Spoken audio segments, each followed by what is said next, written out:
Welcome to the Learning Pines YouTube. We hope this video helps. In this video, I will explain how to cook bluegill fish.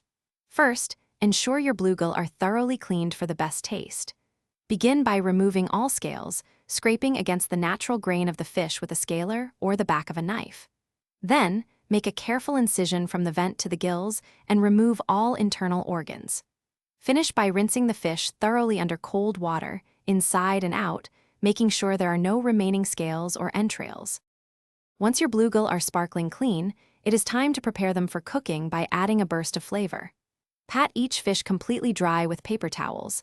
This crucial step helps the seasoning and breading adhere perfectly. Next, prepare a simple yet effective seasoning blend using salt, freshly ground black pepper, and a touch of garlic powder. Dredge each individual fish thoroughly in your seasoned flour, ensuring an even, complete coating all around. Now, let us achieve that irresistibly crispy exterior by pan-frying. Heat a large, heavy-bottomed skillet over medium-high heat with about 1/4 inch of a high smoke point cooking oil, like vegetable or canola.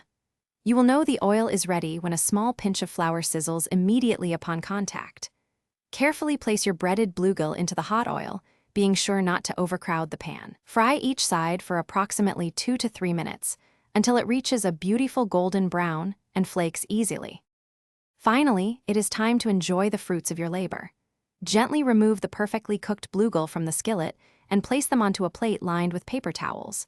This simple trick helps drain any excess oil, ensuring your fish remains wonderfully crisp. Serve your fresh, hot bluegill immediately alongside bright lemon wedges and your favorite comforting side dishes. Get ready to savor the sweet, delicate flavor of your expertly prepared fish. Thanks for watching. Consider subscribing if we helped you.